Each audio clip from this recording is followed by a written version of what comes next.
a palavra de Deus que nós acabamos de acolher e acabamos de escutar a sua proclamação em nosso meio, que nós colocamos em evidência neste mês de setembro, ela tem a força de nos fazer prosseguir no caminho do Senhor.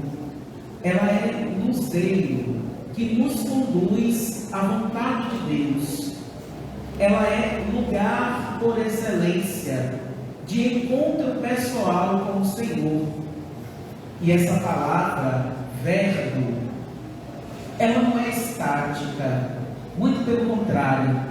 Essa palavra ela é dinâmica, ela se movimenta em nosso coração, em nossa vida, nos conduzindo à vontade de Deus e ao bem.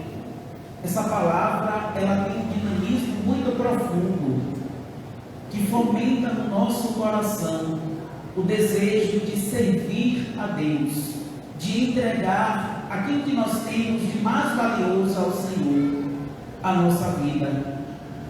E foi por meio de uma dessas palavras de Jesus, dinâmica, fecunda, profunda, que o coração do Padre Carlos Augusto foi ali fomentado no desejo de servir e de se entregar ao Senhor. Segue-me, eu te farei pescador de homens. E ele continua a lançar redes sobre os diversos corações, em diversas missões que a nossa igreja arquidiocesana ali vai confiando ao seu serviço e ao seu cuidado. Por isso, meus irmãos e minhas irmãs, eu quero iniciar este momento agradecendo ao Padre Carlos Augusto a sua fecundidade de coração, a sua disponibilidade, sobretudo, para abraçar a vontade de Deus, sem hesitar em dizer sim a Ele. Essa palavra que move sua vida, sobretudo, a uma entrega generosa a Cristo, a viver a palavra de Deus e a por meio dessa palavra alcançar muitos corações. Por isso, caríssimo irmão Padre Carlos Augusto, eu te saúdo neste momento e expresso também a minha gratidão e alegria de uma vez mais estarmos no mesmo presbitério. Isso acontecer com mais frequência na Madescura, para com saudade de ouvir cantar. E lhe dizer o quanto o seu sacerdócio é importante, foi importante na Madescura, é importante aqui e também na nossa arquidiocese, com os muitos serviços que o Senhor desempenha na nossa comunidade arquidiocesana. Por isso, meus irmãos, vamos saudar o Padre Carlos Augusto com a calorosa salva de palmas.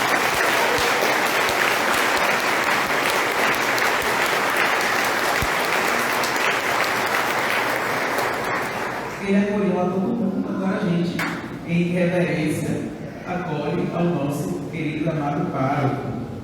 Quero saudar também aqueles que nos acompanham em casa, ao qual os pais chegam por meio das nossas redes sociais, esse momento bonito e fecundo de fé e devoção a estes dois grandes mártires que professaram, testemunharam a sua fé em nosso Senhor Jesus Cristo, e não somente com palavras, mas com a própria vida. E saúdo também a todos nós que aqui estamos e que colaboramos, sobretudo, para que essa paraliturgia de novena aconteça da melhor forma possível. A todos nós, uma calorosa salva de palmas.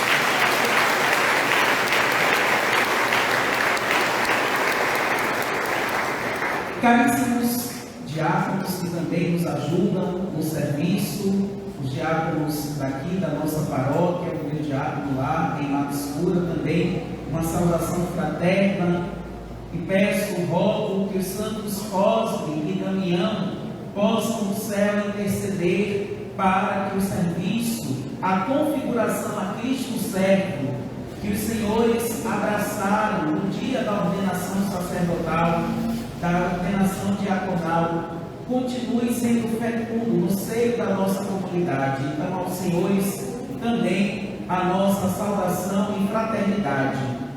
Caríssimos irmãos, nós vivemos na Igreja Universal um tempo muito bonito, que nós chamamos de ano jubilar. Do que se trata essa realidade? Essa realidade se trata a comemoração pelos 2025 anos da encarnação do Verbo. Isso quer dizer, há 2025 anos atrás, Cristo Jesus, palavra viva, se fazia carne no seio da Virgem Maria para a obra da redenção iniciar na vida humana. Celebrar esse ano jubilar, esse tempo de graça, esse tempo da misericórdia de Deus, é experimentar desta realidade de que Deus ama o seu povo, Deus salva o seu povo, Deus se entregou na cruz para salvar o seu povo. Esse tempo jubilar é para nós também importante, porque Deus suscitou no coração do saudoso Papa Francisco o tema de que esse jubileu seria de peregrinos de esperança. Vejam como o Espírito Santo, ele age no seio da igreja por excelência. Porque se olharmos para a nossa realidade contemporânea, veremos que o homem e a mulher deste tempo têm sede da graça de Deus e necessitam, sobretudo, da esperança. Bom, mas que esperança é essa? Essa esperança, meus irmãos e minhas irmãs, não se trata de um sentimento positivo a respeito do futuro. A esperança cristã não é isso. A esperança cristã tem um coração que pulsa. A esperança cristã tem um rosto. A esperança cristã é uma pessoa, é Cristo Jesus. Cristo é a nossa esperança. E o nosso tempo, os homens e mulheres que aqui estão, têm sede e têm fome desse Cristo esperança que transforma a nossa realidade. Esse Cristo esperança que transforma o nosso coração. Por isso esse tempo jubilar é um tempo importante, porque nos convoca a semearmos esperança no coração de todos os homens e mulheres que nós encontramos. E é à luz dessa realidade que nós olhamos, voltamos o nosso olhar para os nossos padroeiros, porque um santo nada mais é, nada menos é do que um homem que fez um encontro pessoal com Cristo. Esperança. O santo é aquele que sabe e que deposita em Jesus todo o sentido da sua vida, toda a esperança da sua vida. Por isso não teme a morte. Por isso os mártires não temiam a morte, porque a esperança, a vida, estava nas mãos de Cristo Jesus. Iluminados por este tempo, de um modo muito especial, com padroeiros tão profundos e belos na vida da igreja, como os santos Cosme e Damião, que já desde os primeiros séculos testemunhavam com a sua vida essa esperança que é Jesus. Nós somos nesta noite convidados a refletir. Cosme e Damião, servidores gratuitos da vida, curar com amor, a caridade como linguagem da esperança. Eu quero me deter a essa primeira parte do nosso tema, servidores gratuitos da vida. Meus irmãos, tudo aquilo que nós temos em nossa vida é dom e graça que vem da parte de Deus. A nossa vida não é mérito nosso, muito pelo contrário, é dom concedido por Deus. sendo ou não dignos, Ele nos dá esta grande graça. Graça, entre aspas, que vem de graça. E é a imagem desse Deus que nos inspira, como São Tomás de Aquino nos aconselha, a olharmos para o exemplo de Deus e assim fazermos o nosso caminho, que nós somos chamados a nos tornar servidores gratuitos da vida. Essa vida que é dom, que é graça, é uma vida que expressa a glória de Deus, que expressa o amor de Deus. A vida que nós temos expressa o amor que Deus tem por nós. O Santo Padre, o Papa Bento XVI, ao redigir o Yucat, ele vai nos dizer uma palavra muito bonita sobre a nossa criação. Ele nos dirá que Deus nos criou por excesso de amor. Logo, a vida do homem, a vida da mulher, é amor que Deus tem por cada um de nós. E esse amor gratuito que nós somos chamados também a transbordar. De que modo? Transbordando por meio do serviço. Porque aqueles que encontraram com o Senhor, aqueles que fizeram uma experiência profunda com esse Cristo que é a nossa esperança, não retém este amor, esta esperança só para nós. Nós derramamos neste mundo esse amor e essa esperança por meio do nosso serviço. Servir é um ato de amor. E assim estes dois nossos padroeiros faziam, serviam a pessoa humana, ajudando, sobretudo cuidando dos doentes, santos médicos. O médico existe justamente para curar, para sarar, para cuidar das mazelas humanas. Mas a exemplo deles, também nós somos chamados, talvez não com uma vocação específica à medicina, mas a alcançar, a curar pessoas que estão ao nosso redor, não com as nossas palavras, mas com as palavras de Cristo Jesus, porque os santos Cosme e Damião alcançavam os corações, não anunciando o seu querer, mas anunciando a vontade de nosso Senhor Jesus Cristo, anunciando a palavra de Cristo, palavra que cura. Não é incomum nós encontrarmos no Evangelho passagens em que Jesus cura as pessoas, porque Ele veio para curar os corações. Também nós temos, como cristãos batizados, configurados a Cristo por meio da igreja, essa missão de curar, essa missão de servir, porque Cristo foi um servidor por excelência. Mas que tipo de cura nós somos chamados a fazer? Que tipo de cura os santos Cosme e Damião realizavam? Obviamente que curas físicas aconteciam. No entanto, mais profundo do que tão somente curar o corpo, era curar a alma. Por isso, curar com amor. Meus irmãos e minhas irmãs, o amor é a resposta. O amor é o bálsamo que alcança as feridas humanas e ali as transforma. O amor é a resposta para muitas das doenças que nós temos e enfrentamos na nossa sociedade.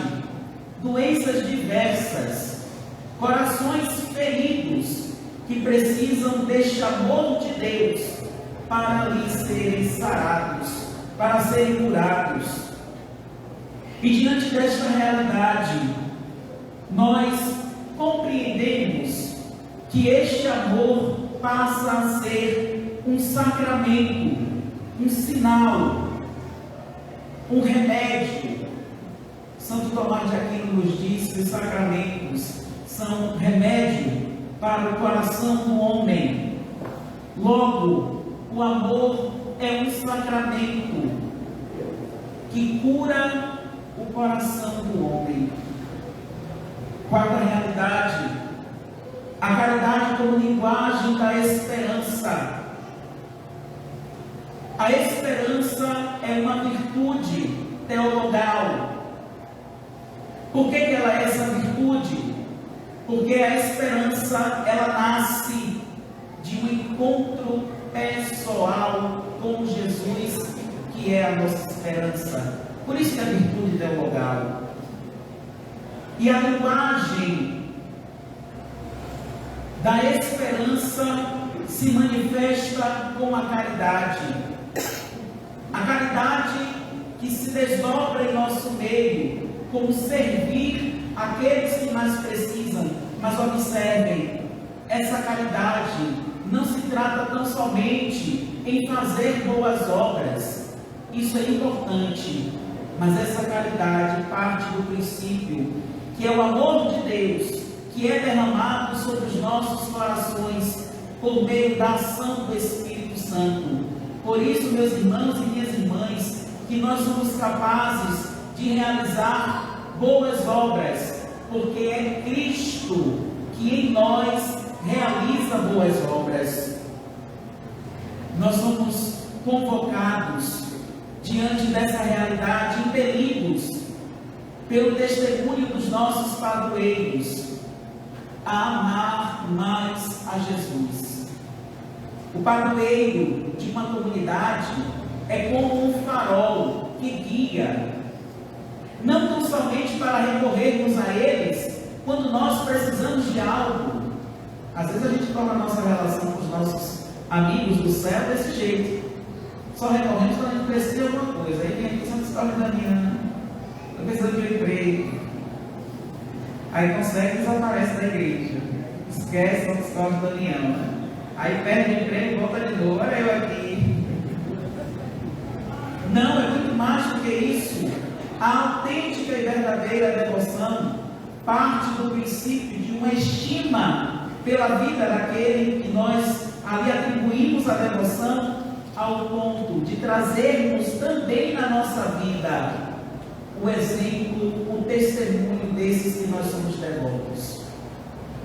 Por isso, meus irmãos, amar a Cristo sobre todas as coisas, colocar em Cristo a nossa esperança e viver o amor, a caridade como linguagem dessa esperança.